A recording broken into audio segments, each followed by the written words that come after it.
예, 오늘 아침에 이제 차를 몰고 리즈로 오는데요. 교통사고가 이렇게 크게 난 것 같더라고요. 그래서 한 40분 정도 이렇게 정체가 돼서 이렇게 올라왔습니다. 그리고 리즈에 쫙 이렇게 들어서니까 오늘 아마 리즈 유나이티드하고 이렇게 풋볼 매치가 있는 것 같아요. 이렇게 수많은 사람들이 운동장으로 이렇게 가는 것을 봤습니다. 그리고 또 저와 여러분들은 이렇게 주일을 기억하고 예배를 위해서 이렇게 주회전으로 이렇게 모였습니다. 참 희한하죠. 하나님이 돌아가신 것이 아니고 또 우리 신앙 속에 하나님 역사가 사라진 것도 아니고 분명히 살아계신 하나님을 우리가 느끼고 체험하고 있는데 세상에 있는 하나님의 은혜를 받고 살아가는 수많은 사람들이 이렇게 하나님을 모르는 삶을 그렇게 살아가고 있습니다. 그래서 참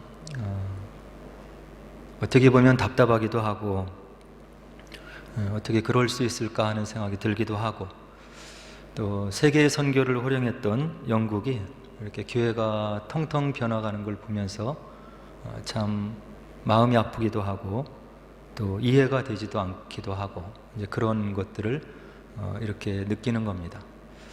저희들이 하나님의 세계를 하나님의 뜻을 다 헤아려 알 수가 없는 거죠. 그리고 우리의 일도 잘 헤쳐나가지도 못하는 그런 부족한 모습들을 이제 많이 보고 있습니다. 주변을 보고 걱정하고 염려하고 또 나의 모습을 돌아보고 말씀 앞에 부족한 모습을 보고 또 매일 좌절하는 그런 마음도 가져보고 그렇게 하고 살아가고 있는데요.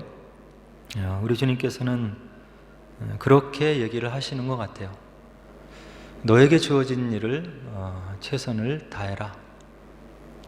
베드로가 이제 하나님께서 주님께서 내가 나를 사랑하느냐 이런 얘기를 하시면서 양을 맡겨 주실 때 옆에 있는 요한을 보고 이 사람은 어떻게 되겠습니까? 이렇게 이야기를 하고 묻는 장면이 요한복음 마지막 장에 이렇게 나옵니다.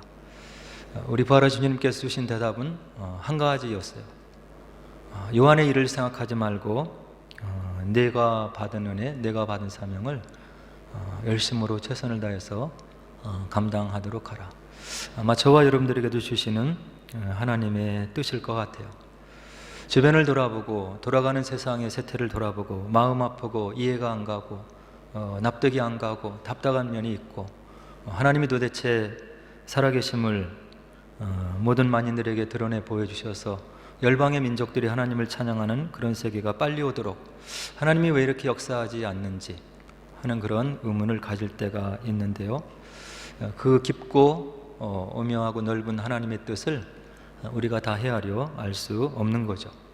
오늘 나에게 임한 하나님의 은혜를 마음에 담고 내가 주님을 위해서 하나님 나라를 위해서 한 걸음씩 걸어가는 것이 저와 여러분들에게 주어진 사명이고 또 그것을 느끼고 깨닫는 것이 하나님의 은혜라고 이렇게 생각이 됩니다.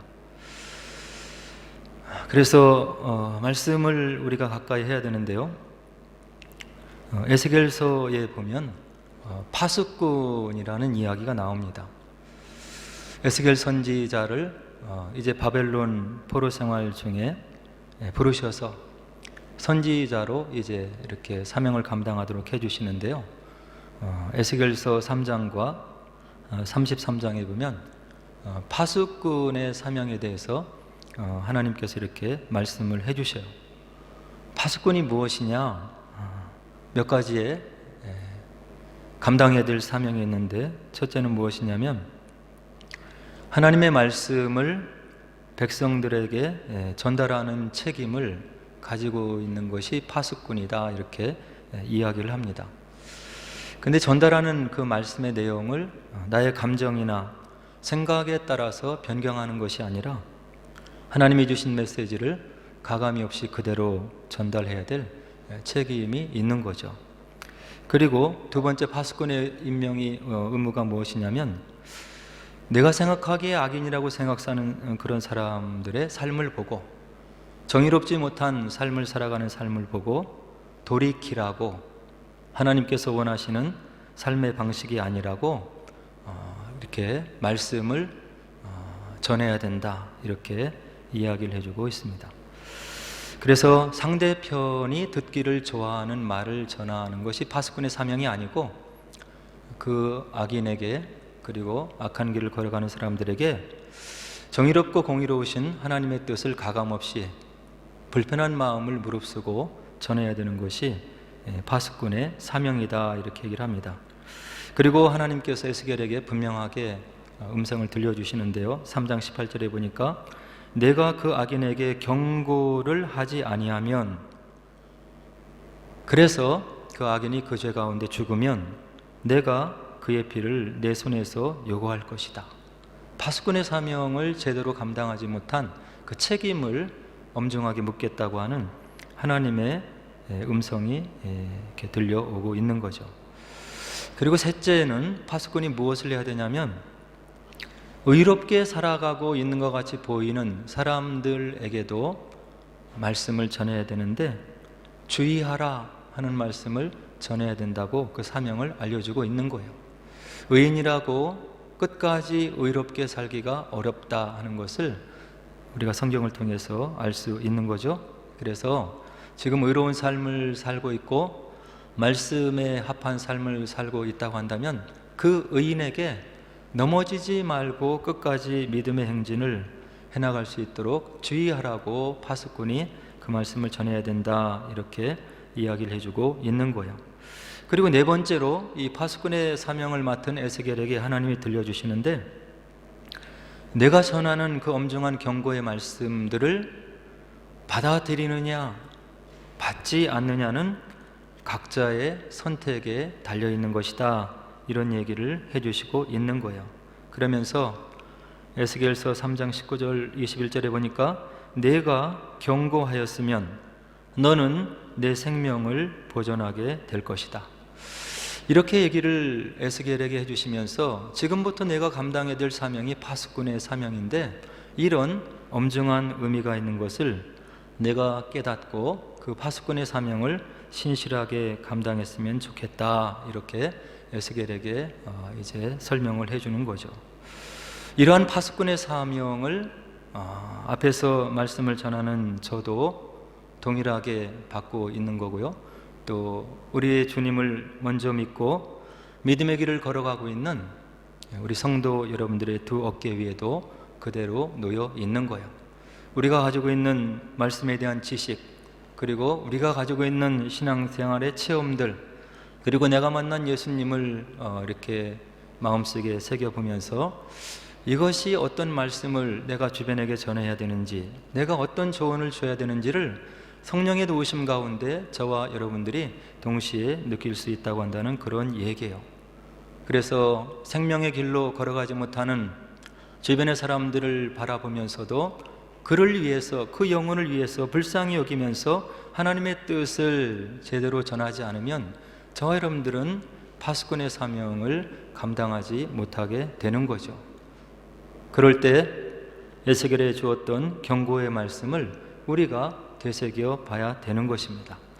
내가 하나님의 뜻을, 말씀을 제대로 전하지 않으면 내가 그 아까운데, 그리고 하나님의 뜻이 아닌 것 가운데 죽어져가는 그 사람의 피를 내가 내 손에서 찾겠다고 하는 그런 엄중한 하나님의 음성을 우리가 말씀을 통해서 새겨 들어야 되는 거죠. 그래서 저희들이 알고 있는 구원에 관한 지식들, 그리고 하나님 나라의 백성의 삶의 방식들, 그리고 하나님 나라를 우리가 어떻게 사모하면서 살아가야 되는지, 그런 모든 것들, 아직도 예수를 믿지 않는, 그리고 모르는 모든 사람들에게 우리에게 주어진 사명이 있는데, 주님 나라에 갈 때까지 이 파수꾼의 사명을 깨어있는 마음으로 감당을 해야 되겠다 하는 생각을 이제 가져보게 되는 거예요.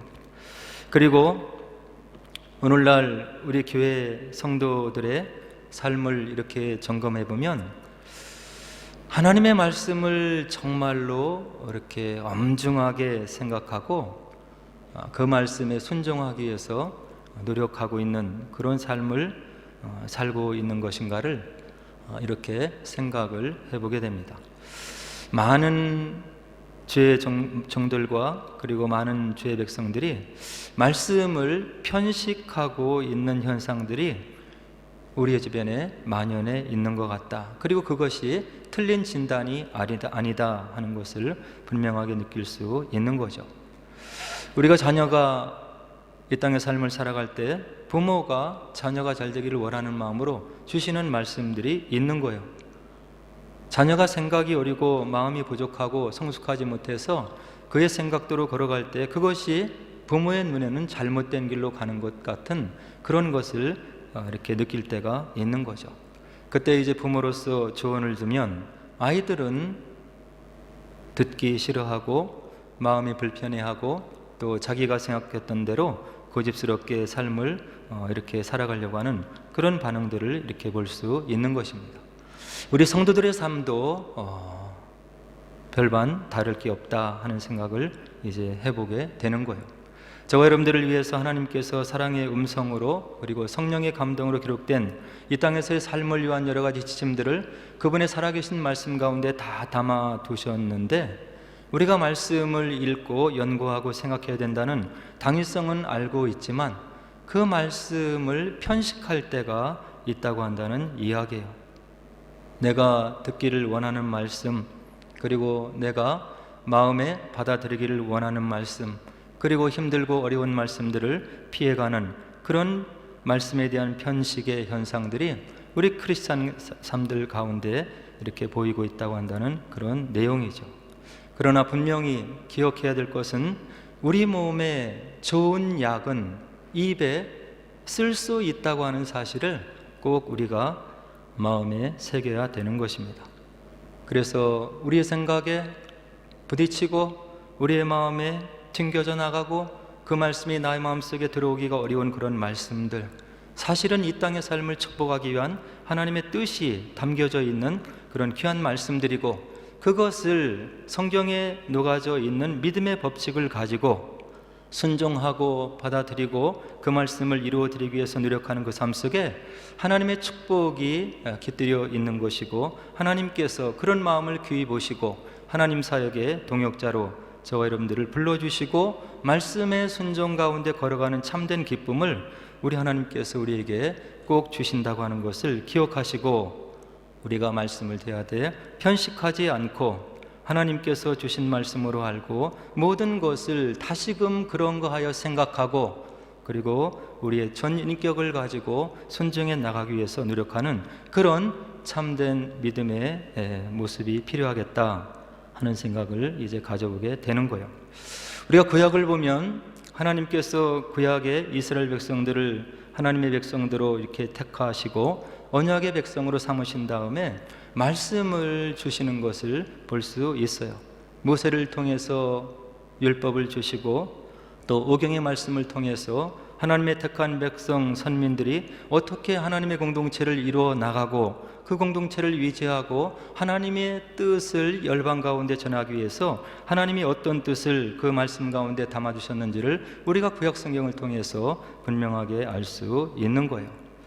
그래서 모세의 영광스러운 시대를 지나고 여호수아의 순종의 시대를 이렇게 지나고 난 다음에 이스라엘 백성들의 모습을 보면 사사시대를 당하게 되는데 그때 불과 한 세대 전에 있었던 영광스러운 순종의 역사를 다 잊어버리고 모든 백성들이 하나님이 없는 것 같이 자기 소견에 옳은 대로 말씀을 잊어버리고 하나님을 섬기는 방법도 잊어버리고 자기 뜻의 소견에 옳은 대로 우상을 만들면서 섬겨나가는 그런 말씀을 잃어버린 사사시대의 역사를 우리가 볼 수 있는 거예요. 그리고 나서 왕정에 들어가서 이스라엘 백성들의 요구대로 하나님께서 인간 왕을 허락하시고 왕정을 이루어 나가는데 사울과 다윗과 솔로몬 왕정을 지나서 그 이스라엘 백성들이 다 멸망에 이를 때까지 이스라엘 역사를 살펴보면 계속해서 나선형으로 하강곡선을 긋는 말씀을 철저히 외면하고 그리고 하나님의 뜻을 짓밟는 이스라엘 백성들의 철저하게 하나님을 향해서 반역의 역사를 써나가는 그런 것을 우리가 볼 수 있는 거예요. 그래서 이 말씀을 제대로 이해하지 못하고 받아들이지 못했던 이 이스라엘 백성들이 결국 망하게 되고, 북이스라엘이 망하고 남유다가 망해서 이제 포로의 생활을 겪게 되는 것을 우리가 구약에서 살펴볼 수 있는 거죠.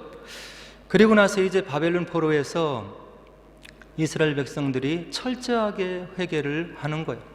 왜 전능하신 하나님을 섬기는 우리 백성들이 이와 같이 우상을 섬기는 바벨론에게 멸망을 했는지, 그것에 대해서 철저하게 회개를 하고 돌이킨 다음에 하나님의 은혜 가운데 포로 생활 70년을 청산하고 다시금 약속의 땅으로 돌아온 이스라엘 백성들은 이제 하나님 말씀에 철저하게 순종하는 그런 모습을 보이는 구약의 역사를 우리가 에스라와 느헤미야의 서적을 통해서 알 수 있는데요, 이때는 하나님의 말씀 율법을 문자적으로 지키기 위해서 철저하게 몸부림치며 노력하는 그 귀한 백성들, 포로 백성들의 모습을 우리가 볼 수 있는 거죠. 안식일을 문자적으로 지키고, 또 이방 여인과 결혼했던 사람들은 자원하는 마음으로 하나님 말씀 앞에 돌아와서 그 이방 여인과의 결혼을 파혼하고, 말씀 앞에 서기 위해서 몸부림치고 학사 에스라의 인도 아래 말씀의 부흥 가운데 다시금 하나님 앞에 바로 서기 위해서 몸부림을 치는 이스라엘 백성들의 역사를 우리가 에스라와 느헤미야서를 통해서 알 수 있는 거예요.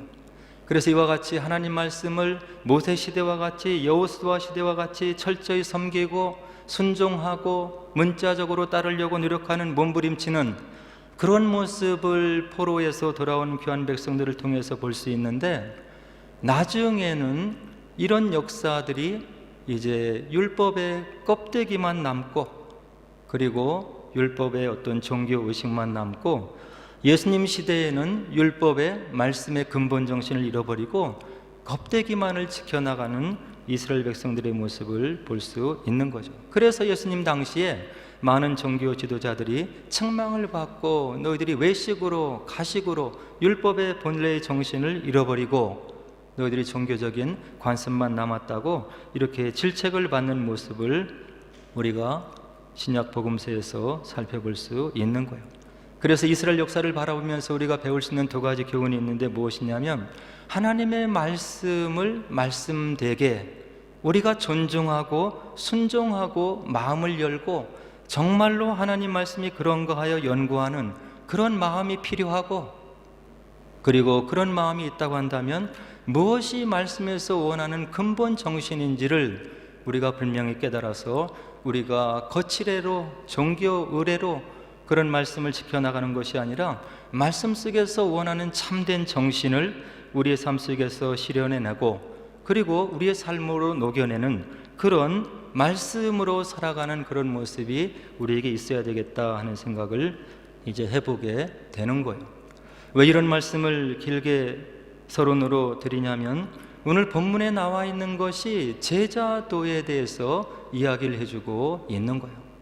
저와 여러분들이 예수님의 은혜로 구원받고 예수님을 따라가는, 예수님의 삶을 사모하고 예수님을 닮기 위해서 몸부림치는 그런 삶을 살아가는 제자도의 삶을 우리의 목전에 두고 이 땅의 삶을 살아가고 있는데, 저와 여러분들이 말씀에 대해서 얼마나 진정한 태도를 가지고 있고, 그 말씀이 그런가 하여 우리가 기도하는 마음으로 묵상하고 말씀의 근본 정신을 우리 삶 속에서 녹여내기 위해서 철저하게 노력하고 몸부림치는 그런 삶을 살고 있느냐를 오늘 본문이 우리들에게 물어보고 있는 거예요.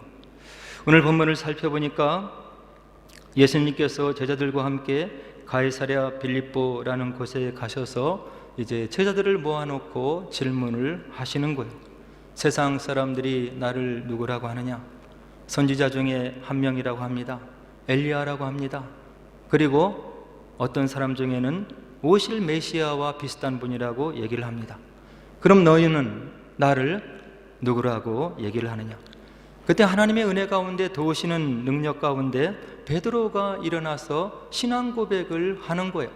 주는 살아계신 하나님의 아들이요 우리를 위해서 오시는 그리스도이시니이다. 주님께서 제자들과 함께 삶을 나누면서 같이 생활하면서 하나님 나라의 가르침을 주고 하나님 나라의 능력을 그들 앞에 시연해 보이고, 그리고 여러 해 동안 생활을 한 다음에 예수님께서 이 베드로의 신앙 고백을 들으시고 마음속에 흡족하시면서 기뻐하는 그런 모습을 우리가 본문에서 볼 수 있는 거예요. 이제는 내가 이들을 위해서 기도하고 하나님 나라가 무엇인지, 이 땅에 내가 무엇을 위해서 왔는지, 그리고 내가 이들에게 무엇을 주기 위해서 이 땅의 삶을 살아가고 있는지, 그리고 내가 누구인지를 이들이 알기를 원했는데, 이제 드디어 하나님의 은혜 가운데, 성령의 도우심 가운데 이들이 내가 누구인지를 베드로의 신앙 고백을 통해서 내가 들을 수 있구나 하는 그런 엄청난 마음의 기쁨이 몰려오셔서 이제는 제자들이 믿음이 성장했다고 생각하셨는지 21절에서 다음과 같은 예수님의 고백을 들려주고 있는 거예요. 베드로의 신앙 고백을 들은 그때부터, 이때로부터 예수 그리스도께서 자기가 예루살렘에 올라가 장로들과 대제사장들과 서기관들에게 많은 고난을 받고 죽임을 당하고 제3일에 살아나야 할 것을 제자들에게 비로소 나타내시니, 제자들의 믿음이 성장한 것 같고 이제는 하나님의 뜻을 헤아리는 것 같아서 예수님께서 이 땅에 오신 근본 목적을 제자들에게 이제 토로하는 그런 장면을 21절에서 우리가 볼 수 있는 거예요. 그런데 본문 가운데 반전이 일어나는 거예요. 하나님의 도우심 가운데 바른 신앙 고백을 했고, 그리고 예수님께서 이 땅에 와서 무슨 사역을 감당해야 될지 그것을 나눌 수 있는 믿음의 실력이 있는 것으로 생각했던 베드로가 너무나 의외의 반응을 보여주는 그런 모습을 볼 수 있는 거예요. 뭐라고 베드로가 반응을 하냐면, 베드로가 예수를 붙들고 항변하여 이르되 주여 그리 마옵소서, 이 일이 결코 주께 미치지 아니하리이다. 예수님을 붙잡고 베드로가 항변하여 말했다고 본문이 얘기를 하는 거예요. 영어로 표현하면 리뷰이라는 그런 단어를 사용하고 있는데요, 그냥 예수님께 이렇게 선생님 어떻게 그럴 수 있습니까? 이런 것이 아니고 대들면서, 예수님께 대들면서 제자가 어떻게 그런 일이 있을 거라고 우리들에게 얘기를 하는 것입니까? 라고 강력하게 따져서 묻는 제자 베드로의 모습을 22절이 우리들에게 보여주고 있는 거예요. 성령의 도우심 가운데 예수 그리스도에 대한 바른 신앙 고백을 했던 베드로, 그러나 그 마음 가운데는 아직도 예수님에 대한 오해를 하고 있는 거예요. 이 땅에서, 로마의 제국에서, 통치에서 벗어나게 할 모세와 같은 해방을 줄 정치적인 해방자로 예수님을 생각하고 자기가 바라고 기대하는 그런 꿈을 이루기 위한 수단과 도구로서 예수님을 생각하고, 자기의 꿈이 산산조각난과 같은 그런 깨달음이 들었을 때 그 꿈을, 인간의 꿈을, 지상의 꿈을, 자기의 욕심이 섞여 있는 그런 꿈을 이루기 위해서 예수님을 향해서 달라들고 그를 붙잡고 항변하는 베드로의 모습이 22절에 보여주고 있는 거예요. 저와 여러분들은 어떻게 신앙생활을 하고 있습니까? 우리의 신앙생활이, 우리의 믿음이 주님 보시기에 합당한 것으로 달한 것이라고 생각할 때가 있는데, 과연 우리가 정말로 주님께서 보시는 그런 참된 믿음, 성령의 도우심 가운데 발현되는 그런 실력 있는 믿음의 생활을 하고 있는 건지, 말씀을 편식하지 않고 하나님의 나라를 위해서, 그분의 능력 가운데, 도우심 가운데 하나님의 뜻을 이루어드리기 위해서 말씀을 온전히 받아들이고 순종하고 주의 뜻이면 순종하겠다고 하는 그런 믿음을 우리가 가지고 있는 것인지를 오늘 베드로의 이런 항변의 모습을 통해서 우리가 말씀 속에 우리의 신앙을 체크해 봐야 된다고 하는 것을 우리가 깨닫게 되는 거예요. 그래서 하나님의 뜻을 올바로 헤아리지 못하고 아직도 자기의 꿈과 생각과 계산 속에 갇혀있는 베드로를 예수님께서 꾸짖으시는데 뭐라고 하시냐면 23절에서 예수께서 돌이키시며 베드로에게 이르시되 사탄아 내 뒤로 물러가라, 너는 나를 넘어지게 하는 자로다. 내가 하나님의 일을 생각하지 아니하고 도리어 사람의 일을 생각하는도다. 저와 여러분들이 이런 상태, 이런 믿음의 함정 속에 빠질 수도 있다고 한다는 이야기예요. 저와 여러분들의 신앙생활을 위해서 필요한 모든 조언을, 필요한 모든 지혜를 하나님 말씀 가운데 담아 주셔서 우리가 그 말씀을 사모하고 성령의 도우심을 사모하고 읽으면 어떻게 살아야 되는지, 어떤 마음으로 봉사를 해야 되는지, 어떻게 말씀을 수종 들어야 되는지, 어떻게 우리의 삶을 주님 나라를 위해서 살아내야 되는지를 분명하게 깨달을 수 있는데, 그것을 우리가 하지 못할 때가 많이 있다고 한다는 이야기입니다. 사건이 이루어졌을 때, 말씀에 대한 해석이 필요할 때, 말씀으로 그 사건을 해석해낼 그런 어떤 절체절명의 순간에 말씀의 의미가, 말씀의 뜻이 적용되는 것이 아니고 나의 생각이 적용되고 나의 계획이 적용되고 나의 계산이 적용되는 그런 성숙하지 못한 믿음 가운데 살아갈 때가 많이 있다고 한다는 그런 이야기.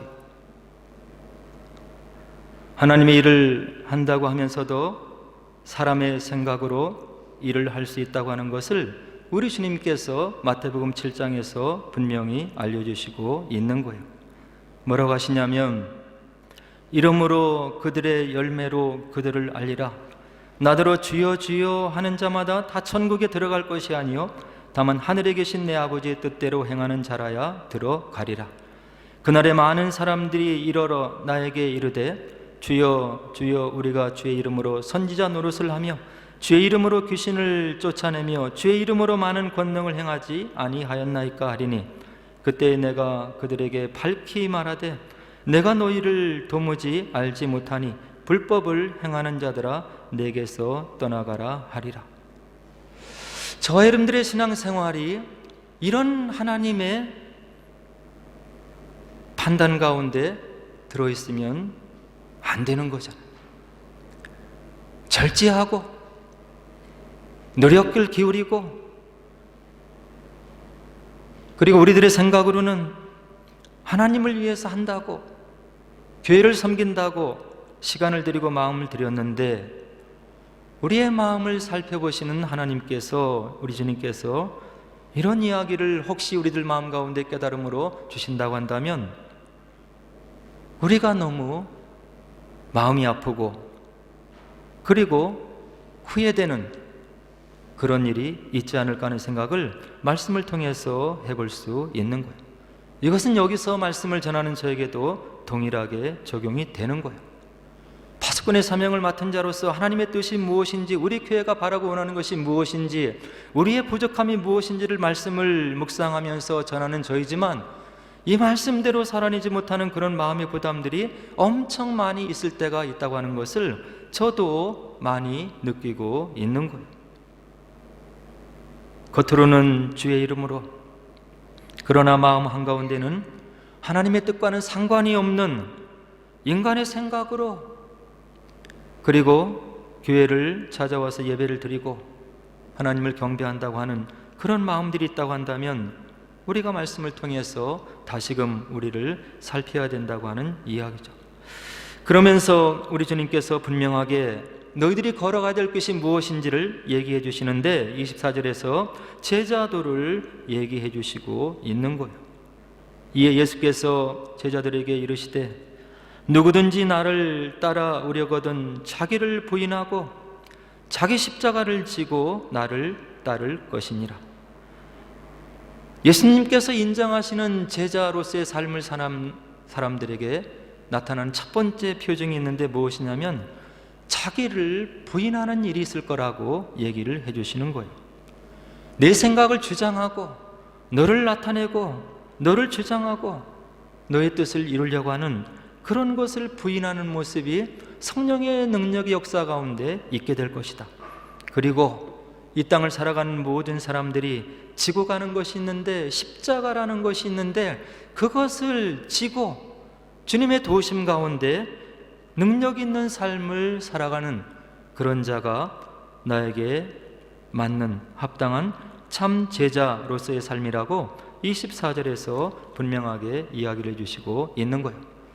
그러면서 하나님께서, 주님께서 또 조언을 해주시는데, 제자도의 삶을 살기 위해서 몸부림치는 사람들, 자기의 말씀을 통해서 체크해보고 점검하고 하나님 뜻에 합당한 삶을 살기 위해서 몸부림치는 그런 자들에게 주시는 약속의 말씀이 있는데 25절에 분명히 나타나 있는 거예요.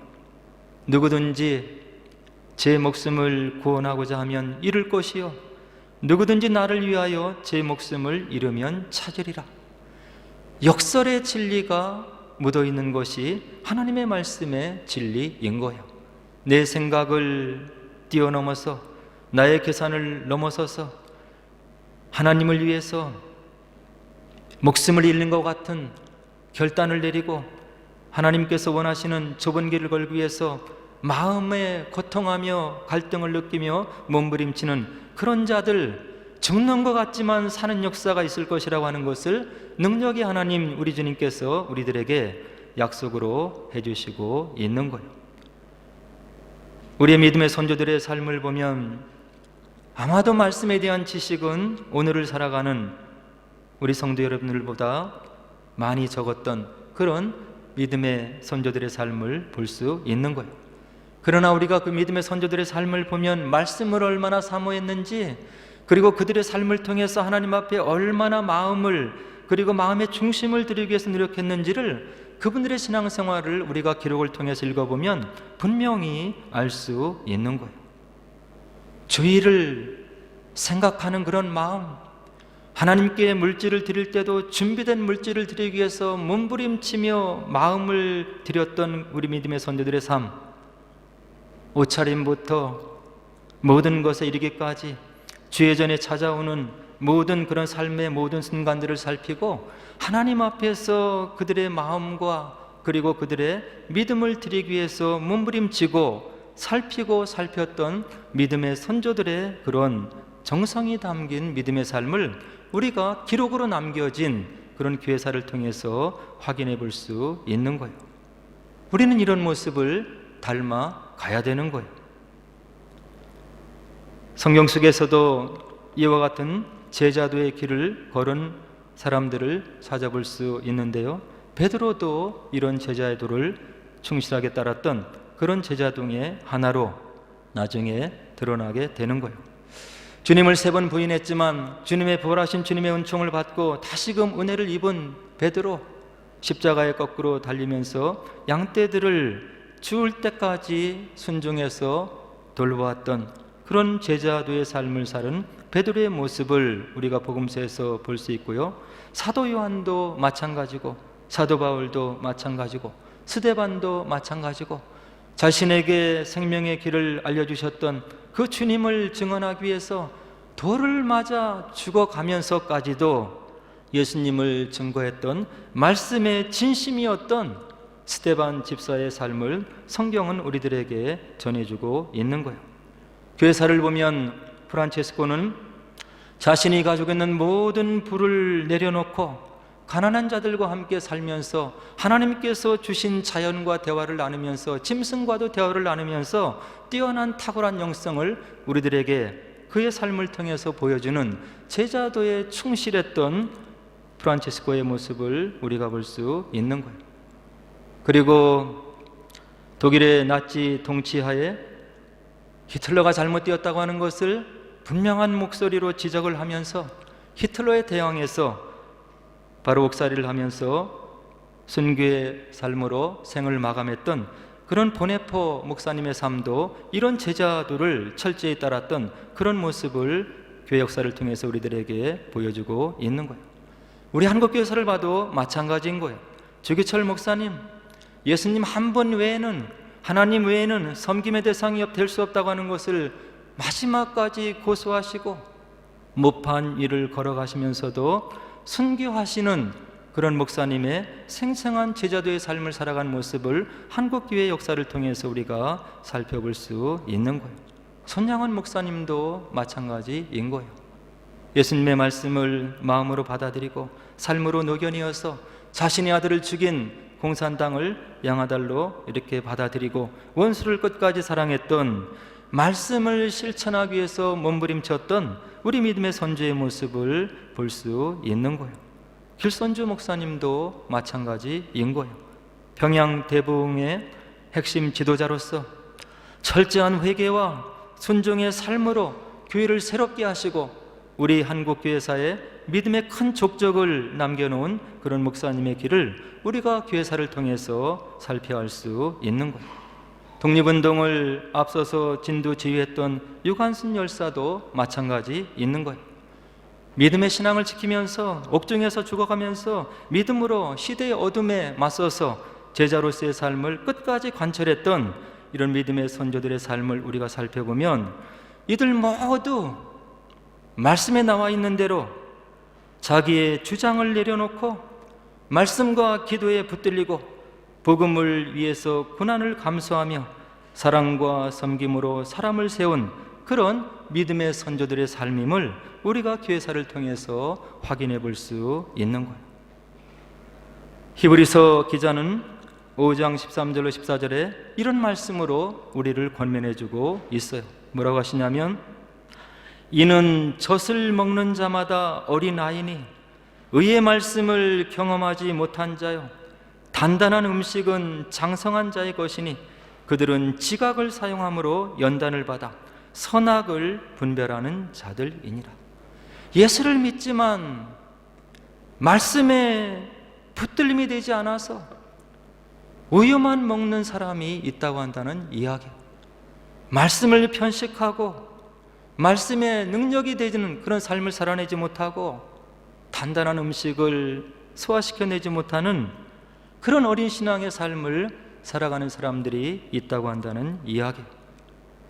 바라기는 오늘 말씀 가운데서 우리 주님께서 우리에게 약속하신 그런 제자도의 삶을 살아가는 사람들에게 나타나는 역설의 진리, 그 믿음의 진리가 저와 여러분들 가운데 분명히 체험적으로 임해서 말씀을 편식하지 마시고 하나님의 말씀을 우리의 삶 속에 적용을 하시고 그 말씀을 삶으로 녹여내어서 우리의 삶을 통해서 믿음의 선조들이 보여주었던 주님의 능력과 하나님 나라의 권능이 살아 역사하는 그런 참된 제자도로서의 삶을 살아가는 저 여러분들의 귀한 삶이 되시기를 주님의 이름으로 축원하며 또 기도합니다.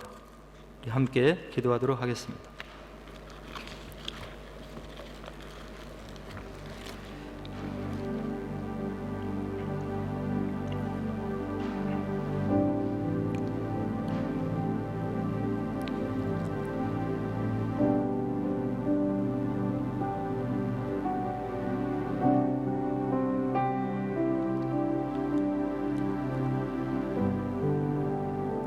우리나라에 예수님을 만난 사람들의 간증을 방송으로 증언해주는 기독교 방송들 몇 개가 있습니다. 가끔 시간이 되었을 때 하나님을 만난 사람들의 이야기를 이렇게 전해드리면 저와 여러분들이 가지고 있는 신앙이 참된 신앙이고 우리가 섬겨나가는 하나님이 좋으신 하나님이고 그리고 우리에게 더욱 좋은 것을 주기를 원하시는 그런 하나님이심을 느낄 수가 있는 것입니다. 어떤 사람은 말씀을 삶으로 녹여내는 결단의 삶을 살아서 주변의 많은 사람들에게 하나님의 사랑을 증거하고 하나님 나라의 영광을 드러내는 그런 삶을 살고 있는데 또 반면에 많은 사람들은 이러한 하나님을 느끼지 못하고 신앙생활을 마음이 담겨 있는 신앙생활을 하지 못하는 그런 것을 볼 수 있습니다. 어떤 사람은 참된 제자로서의 삶을 살아서 교회사 속에 하나님의 살아계심을 분명히 증언하는 그러한 삶으로 기록되어 있는데 믿음의 삶을 온전히 살아내지 못하고 중간에 실족해 쓰러지는 많은 사람도 있다고 하는 것입니다. 우리가 기도해야 될 것입니다. 나의 삶에도 저는 하나님의 은혜가 임하게 하소서. 주님의 나라를 체험하는 은혜의 역사가 있게 하옵소서. 그래서 주님을 경배하고 섬겨나가고 주님을 믿는 제자로서의 삶이 힘들지 않게 하시고 주님의 나라와 교회와 몸된 실체를 위해서 섬기고 수고할 때 우리의 마음속에 참된 기쁨이 있게 하옵소서. 그리고 부족한 가운데 올려드리는 기도 가운데 주님께서 역사하셔서 주님께서 우리 가정과 함께하는 그러한 표적들을 분명히 보여주옵소서. 흔들리지 않는 믿음으로 살아갈 수 있도록 은혜를 주옵소서.